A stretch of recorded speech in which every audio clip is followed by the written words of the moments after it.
आपकी तरफ से ब्रेक की गई थी चीज़। आपको याद होगा, आप मेरी तरफ से हमने शो में वो टीम वर्क होता है, हम सब ने वो ब्रेक की थी स्टोरी जहाँ पे 3 साल पहले फॉलो अप करते रहे हैं।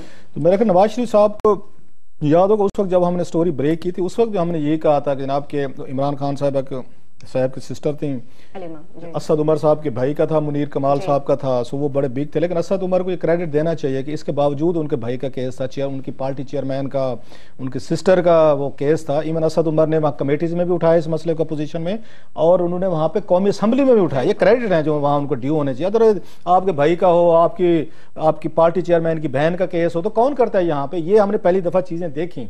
इमरान खान भी मुझे याद एक दफा बयान दिया था उन्होंने, जब हमने स्टोरी ब्रेक की थी, वहाँ ठीक है जी, कानून के तहत कार्रवाई करें। अब ये सवाल है कि इनके लिए एक मसला है इन नवाज शरीफ साहब के लिए कि इमरान खान के इर्द गिर्द जो लोग हैं, अब आपको याद होगा उस वक्त भी आमिर कहते थे कि जब अलीम खान पे बातें आती थी, जहांगीर तरीन पे आती थी, दीगर लोगों पे, उस वक्त भी कहते थे कि आप अपने अपोनेंट्स को वो एक्सप्लोसिव मटेरियल फराहम कर रहे हैं जिसके जरिए वो आके इमरान खान पे अटैक करेंगे। उस वक्त भी ये मुझे याद है, अमर मतीन कहते थे कि इनको आप ग्राउंड कर दें, आपको उनको कर देना चाहिए ताकि आपके मुखालफिन को मौके ना मिले। अब इमरान खान के सिस्टर हैं, अब साफ ज़रा केस उसी तरह का बन रहा है, उन्होंने वो क्लेम भी कर लिया है, उन्होंने एमनेस्टी भी ले ली है। अच्छा, वो ये भी नहीं कह सकते कि इमरान खान के सिस्टर जो है जनाब के, इनका इमरान खान से कोई तल्लुक नहीं है। इमरान खान से तल्लुक इसलिए भी है कि वो उस शौकत खानम की नंबर वगैरह की वो फंड रेजिंग करती हैं, क्वेश्चन वहां पे रेज होते हैं जो उनका अपोनेंट्स उठाते हैं, जो उनकी ट्रांसपेरेंसी का इशू आता है। फिर वो आपको याद होगा सैलाब के दिनों में बहुत सारे पैसे उन्होंने वो किए थे, इकट्ठे किए थे, पुकार के जरिए किए थे। सो वो बहुत सारे क्वेश्चंस रेज होते हैं।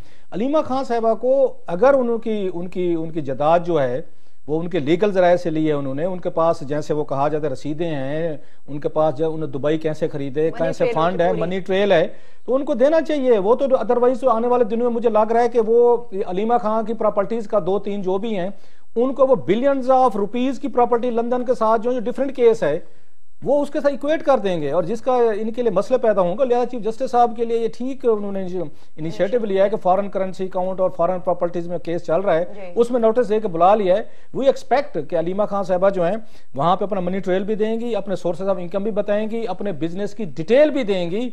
नहीं देंगी तो मेरा ख्याल है इमरान खान साहब और उनकी पार्टी के लिए मुश्किल हो जाएगा। फिर एक ही ऑप्शन रहता है इमरान खान के लिए कि ओपनली प्रेस रिलीज जारी करे prime minister office, we have nothing to do with Aleema Khan साहबा, and let the law take its own course. Supreme court जो भी करती है ना, साफ इट्स फाइनल।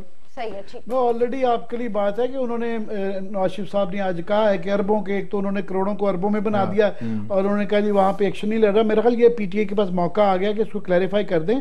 ऑलरेडी मेरा ख्याल उनके पास जवाब तो उनका समझ आता है कि क्या बनता है कि उन्होंने ऑलरेडी मान के, उसके बाद एमनेस्टी में हमने ये खबर दी थी कि एमनेस्टी स्कीम के तहत उन्होंने माफी मांग के, तो उसका जो 2% 4% जो जुर्माना होता है थोड़ा सा नॉमिनल दे के, तो वो क्लियर कर दिया है, उतनी की सजा है। उन पे ये इल्जाम नहीं है कि वो पब्लिक ऑफिस होल्ड करती थी, तो वो एक थोड़ा सा है, बस वो ये एक्सप्लेनेशन उनको देनी चाहिए, बिल्कुल उसमें है। दूसरा